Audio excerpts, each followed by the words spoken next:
राधे राधे दोस्तों, आज मैं आपको रमा एकादशी की व्रत कथा सुनाने जा रही हूँ।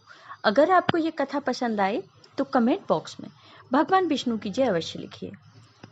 साथ ही अगर आप मेरे चैनल पर नए हैं तो मेरे चैनल को सब्सक्राइब कीजिए और बेल आइकॉन पर क्लिक जरूर कीजिए, जिससे हमारे वीडियो के नोटिफिकेशन आपको मिलते रहें। एक बार धर्मराय युधिष्ठिर ने कहा, हे भगवान, कार्तिक कृष्ण एकादशी का क्या नाम है, इसकी विधि क्या है, इसके करने से क्या फल मिलता है, सो आप विस्तार पूर्वक मुझे बताइए। तब भगवान श्री कृष्ण ने कहा कि कार्तिक कृष्ण पक्ष की एकादशी का नाम रमा है। यह बड़े बड़े पापों का नाश करने वाली है। इसका महात्म्य मैं तुम्हें सुनाता हूँ, ध्यान पूर्वक सुनो। हे राजन, प्राचीन काल में मुचकुंद नाम का एक राजा था। उसकी इंद्र के साथ मित्रता थी और साथ ही यम, कुबेर, वरुण और विभीषण भी उनके मित्र थे। यह राजा बड़े धर्मात्मा, विष्णु भक्त और न्याय के साथ राज करते थे। उन राजा की एक कन्या थी जिनका नाम चंद्रभागा था। उस कन्या का विवाह चंद्रसेन के पुत्र शोभन के साथ हुआ था। एक समय वह शोभन ससुराल आया। उन्हीं दिनों जल्दी ही पुण्यदायिनी रमा एकादशी भी आने वाली थी। जब व्रत का दिन समीप आ गया तो चंद्रभागा के मन में अत्यंत सोच उत्पन्न हुआ कि मेरे पति अत्यंत दुर्लभ है और मेरे पिता की आज्ञा अति कठोर है। 10वीं को राजा ने ढोल बजवाकर सारे राज्य में यह घोषणा करवा दी थी कि एकादशी को कोई भोजन नहीं करेगा। ढोल की घोषणा सुनते ही शोभन को अत्यंत चिंता हुई और अपनी पत्नी से कहा कि हे प्रिय, अब क्या करना चाहिए? मैं किसी प्रकार भी भूख सहन नहीं कर सकूंगा। ऐसा उपाय बतलाओ कि जिससे मेरे प्राण बच सके, अन्यथा मेरे प्राण अवश्य चले जाएंगे। चंद्रभागा कहने लगी, हे स्वामी, मेरे पिता के राज्य में एकादशी के दिन कोई भी भोजन नहीं करता। हाथी, घोड़ा, ऊंट, बिल्ली, गौ, अन्न, जल आदि ग्रहण नहीं कर सकते। फिर मनुष्य का तो कहना ही क्या। यदि आप भोजन करना चाहते हैं तो किसी दूसरे स्थान पर चले जाइए, क्योंकि यदि आप यहीं रहना चाहते हैं तो आपको अवश्य व्रत करना पड़ेगा। ऐसा सुनकर शोभन कहने लगा, हे प्रिय, मैं अवश्य व्रत करूंगा। जो भाग्य में होगा वह देखा जाएगा। इस प्रकार से विचार कर शोभन ने व्रत रख लिया और वह भूख व प्यास से अत्यंत पीड़ित होने लगा। जब सूर्य नारायण अस्त हो गए और रात्रि को जागरण का समय आया तो वैष्णवों को अत्यंत हर्ष देने वाला था, परंतु शोभन के लिए अत्यंत दुखदायी हुआ। प्रातःकाल होते ही शोभन के प्राण निकल गए। तब राजा ने सुगंधित काष्ठ से उसका दाह संस्कार करवाया, परंतु चंद्रभागा ने अपने पिता की आज्ञा से अपने शरीर को दग्ध नहीं किया और शोभन की अंत्येष्टि क्रिया के बाद अपने पिता के घर में ही रहने लगी। रमा एकादशी के प्रभाव से शोभन को मंदराचल पर्वत पर धन्य धान्य से युक्त तथा शत्रुओं से रहित एक सुंदर देवपुर प्राप्त हुआ।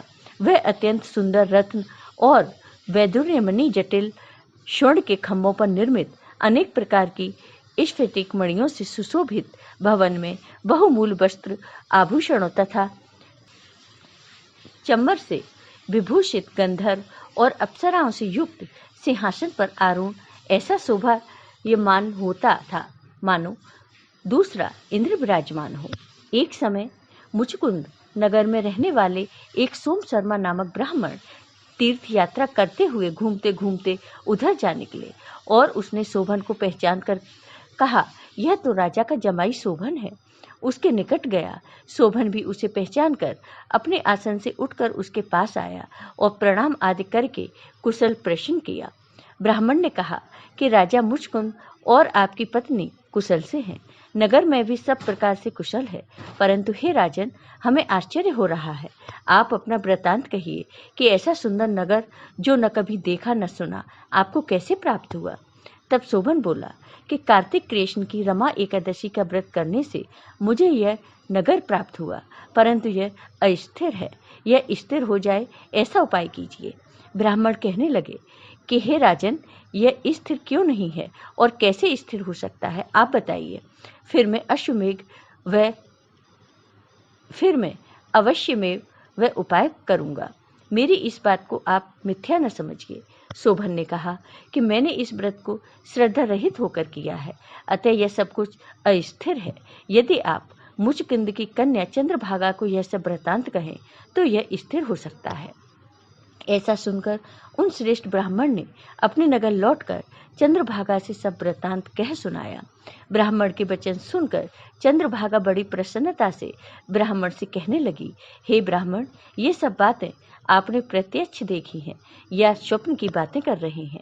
ब्राह्मण कहने लगा, हे पुत्री, मैंने महावन में तुम्हारे पति को प्रत्यक्ष देखा है, साथ ही किसी से विजय न हो ऐसा देवताओं के नगर के समान उनका नगर भी देखा है। उन्होंने यह भी कहा है कि यह स्थिर नहीं है, जिस प्रकार वह स्थिर रह सके सो उपाय करना चाहिए। चंद्रभागा कहने लगी, हे विप्र, तुम मुझे वहां ले चलो। मुझे पतिदेव के दर्शन की तीव्र लालसा है। मैं अपने किए हुए पुण्य से उस नगर को स्थिर बना दूंगी। आप ऐसा कार्य कीजिए जिससे उनका हमारा संयोग हो, क्योंकि वियोगी को मिला देना महान पुण्य है। सोम शर्मा यह बात सुनकर चंद्रभागा को लेकर मंदराचल पर्वत के समीप वामदेव ऋषि के आश्रम पर गए। वामदेव जी ने सारी बात सुनकर वेद मंत्रों के उच्चारण से चंद्रभागा का अभिषेक कर दिया। तब ऋषि के मंत्र के प्रभाव और एकादशी के व्रत से चंद्रभागा का शरीर दिव्य हो गया और वह दिव्य गति को प्राप्त हुई। इसके बाद बड़ी प्रसन्नता के साथ अपने पति के निकट गई।